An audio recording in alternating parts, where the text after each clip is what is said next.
चला बघा इकडे मानवी रक्ताभिसरण संस्था। मग आता मानवी रक्ताभिसरण संस्था म्हणजेच काय, आपल्या शरीरामध्ये जे रक्त आहे त्या रक्ताबाबत आपण या ठिकाणी आज बघणार आहोत। या ठिकाणी बघा शरीरातील रक्ताचे वजन। आता रक्त सगळ्यांच्या शरीरामध्ये आहे, रक्ताचा कलर लाल आहे, कुंकासारखा आहे, कुणाचा हिरवा आहे का पिवळा आहे का नाही, प्रत्येकाच्या रक्ताचा कलर किंवा रंग कसा आहे, लाल आहे।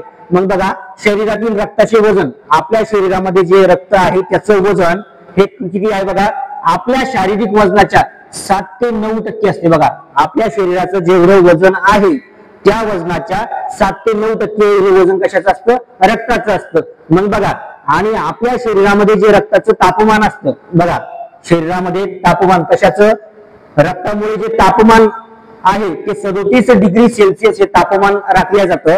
त्यानंतर आता 1900 साली बघा लक्ष द्या इकडे, 1900 साली ए बी आणि ओ हे 3 रक्तगट आहेत। याचा शोध डॉक्टर कार्ल लँडस्टायनर हा ऑस्ट्रियन संशोधक होता। कोण होता, ऑस्ट्रियन संशोधक, कोण, डॉक्टर कार्ल लँडस्टायनर यानं काय केलं, या 3 रक्तगटांचा शोध लावला। बघा कधी लावला, 1900 मध्ये। मग त्यानंतर हा गेला आणि याच्यानंतर 1902 ला बघा 1902 ला परत डिकास्टेलो आणि स्टर्ली हे 2 संशोधक आले। हे 2 शास्त्रज्ञ आहेत, वैज्ञानिक, यांनी काय केलं, ए आणि बी या रक्तगटाचा शोध लावला। बघा आता ए बी, ठीक आहे, नंतर याच्यामध्ये काय सांगितलं, ओ सांगितला, ए बी सांगितला, याच्यामध्ये पॉझिटिव्ह असतो निगेटिव्ह असतो। मग हा जो ए बी आहे हा पॉझिटिव्ह आहे। मग याचा शोध कोणी लावलाय, डिकास्टेलो व स्टर्ली या संशोधकांना लावलाय। याच्यामध्ये बघा नंतर 2004 ला, आता इकडे लक्ष द्या पुराव, 2004 ला काय बघा तारीख आहे 14 जून, म्हणजे 2004 पासून, कधी 2004 पासून 14 जून ही तारीख आहे। मग ही 14 जून ही जी तारीख आहे, हा जो आहे कोण, डॉक्टर लँडस्टायनर। मग या ठिकाणी 14 जून हा दिवस त्याचा जन्मदिन आहे। मग हा दिवस काय करतो आपण, जागतिक रक्तदान दिन म्हणून साजरा करतो। बघा जागतिक रक्तदान दिन, जागतिक रक्तदान दिन म्हणून या दिवशी आपण हा साजरा करतो। कोणता दिवस आहे तो, 14 जून। कधीपासून, 2004 पासून। का साजरा करतो, तर डॉक्टर कार्ल लँडस्टायनर यांचा जन्मदिवस म्हणून आपण जागतिक रक्तदान दिन म्हणून हा दिवस आपण या ठिकाणी साजरा करतो। मग आता हे झालं संशोधक, कोणत्या संशोधकांना कोणत्या रक्तगटाचा शोध केव्हा लावला हे आपण बघितलं।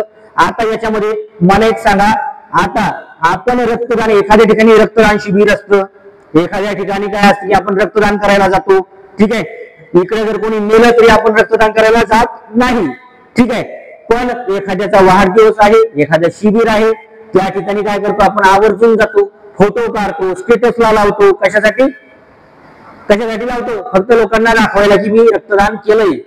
एखाद्या मंत्र्याचा वाढदिवस आहे, खासदाराचा वाढदिवस आहे, नगराध्यक्षाचा आहे, सरपंचाचा आहे, मग हे बघा त्या ठिकाणी आपण रक्तदान करतो। मग रक्तदान करतो म्हणजेच काय, दाता, त्याला आपण काय म्हणतो, दाता। इकडे लक्ष द्या, दाता म्हणजे कोण, रक्तदान देणारा किंवा रक्त देणारा। बघा रक्त देणारा त्याला काय म्हणतो आपण, दाता। देतोय ना तो, त्याच्यानंतर आता बरं ठीक आहे देतोय, बरं तेच रक्त जर आपल्याला घ्यायचं आहे मग त्याला कोण म्हणतो आपण, ग्राही। बघा इकडे लक्ष द्या, त्याला कोण म्हणतो, ग्राही।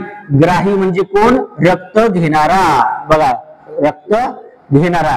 मग आता या 2 गोष्टी तुम्ही लक्षात ठेवा, दाता म्हणजे कोण, रक्त देणारा, त्याच्यानंतर ग्राही म्हणजे कोण, रक्त घेणारा।